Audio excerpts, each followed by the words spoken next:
Greetings and welcome back to Collecting Smoke. Today's video is going to be about action because planning has value, but you can only plan but so much because there's going to be a lot of unknown variables. Things are going to be constantly changing. So I think with a plan, you can for me, when I plan, I make a general outline of the big steps that have to happen to make something real. And then I just start. Because if you sit around and think too much, you can talk yourself out of it, find all the reasons that it won't work. I mean, you do have to vet it a little bit, right? You have to make sure that it is something that's going to work to some degree. So I would spend some time on that. But once you've reasonably ascertained that it's going to work, lay out the outline of the major steps that you have to get accomplished and start doing those steps.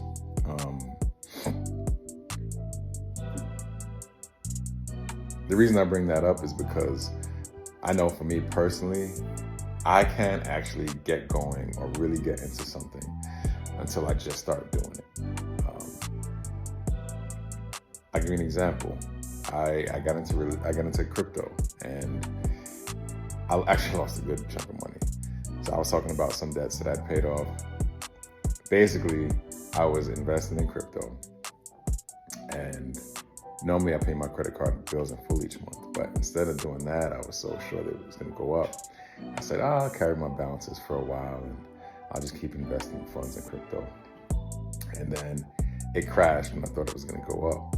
So, when I sold my first place, I got a large check, but instead of being able to reinvest all of it, I had to take a big chunk of it and pay down some debts that I'd accumulated during that time. But it was a good learning lesson, both in risk management, and I learned a lot about cryptocurrency during that time. So now we're in the current bull run. I'm better positioned to take advantage of it than I was. I have more knowledge, understanding, and experience. So I lost a good chunk of money, but it wasn't all a loss. I also say that to say because now I'm documenting my journey for real estate investment and content creation. I was moved to do this. I'm not exactly sure what the value is, to be honest, but I have a feeling that it will expand my network and allow me to grow my investing business larger. Because you get to a point when you realize that you can't do it by yourself. But getting back to action, the reason I decided to bring this up right now is because, right now, my 2-family home, I live in one unit and I Airbnb the other, qualified for a lead abatement grant. But, this is my house right now.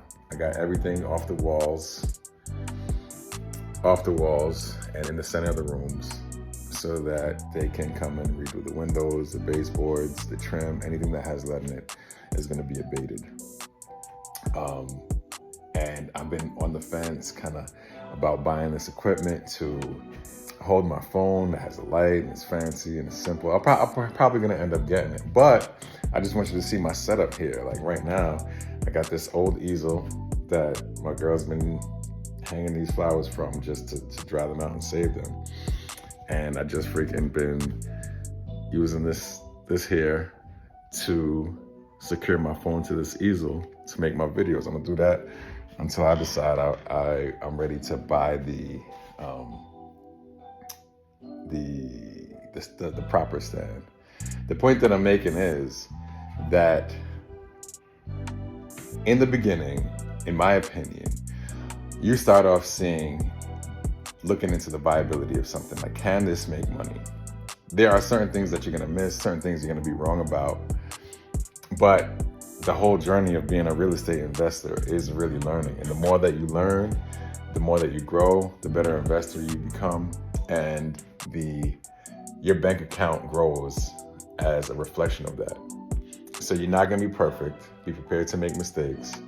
Be prepared to have some challenging times, but all that is gonna make you grow as a person and make you a better investor. So get back to action. Just figure out if it's a viable option. Lay out an outline of, let's say, your end goal, right? Because you have to have a vision to know the direction that you want to go in. So know where you want to get to. For me, at that time, I wanted about $2,500 a month in positive cash flow, net cash flow each month, because that would have replaced my income from the bank.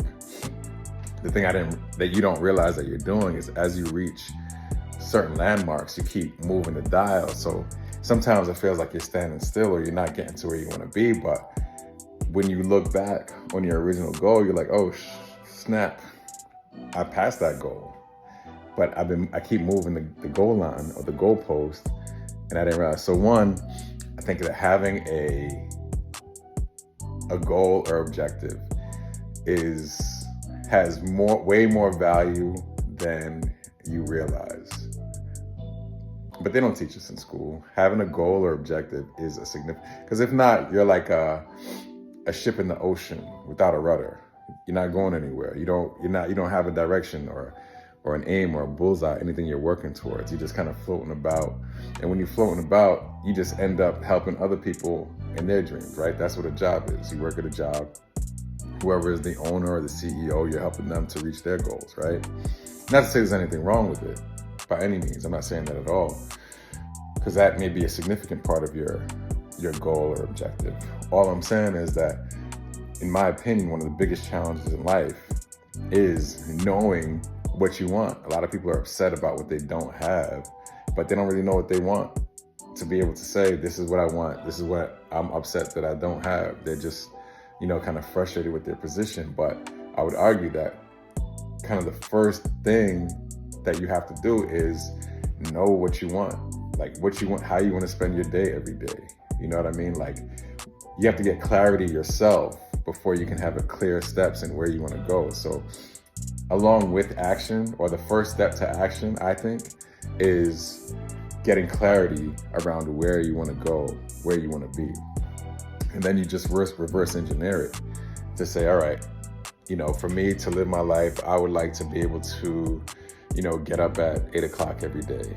Start off the morning, I want to meditate and work out, and I start actually working around 9:30, 10 o'clock. I want to work for 4 hours and then come home and get dinner ready and spend time with my family. Whatever your day looks like, right? All right, well, what do you need to get there? I need to be able to cover my expenses to be able to do that. How much money is that each month? So you probably have to figure out a budget to know that is your goal, to get to a monthly income for financial freedom. All right, well, what am I going to do to get that? Real estate has always been one of the easiest routes to get there, because it's basically a business, but it's like a business with the least moving parts, right? All you need to know you have your place, and you have to have a clean, reasonably nice place to have people want to rent it. Like you don't have to worry about inventory or, product management. Marketing to get tenants is relatively easy with all the tools that we have nowadays. So essentially, like on a 2-family house, all you basically have are like 2 units or 2 products that you rent out, and they'll pay you monthly for it. I think that's one of the reasons that it's made the most wealthy people, is because it's kind of the gateway drug to entrepreneurship. Because once you're in it, then I think that you start to understand, business and its income and expenses and bookkeeping and all the things that come along with it a little bit. But it kind of is the simplest way to do that. Then you might venture off into some other things, especially once you build some equity. You might have some capital or some funds that you can invest in other things. But I got off on a tangent, but it really all starts with action, day in and day out.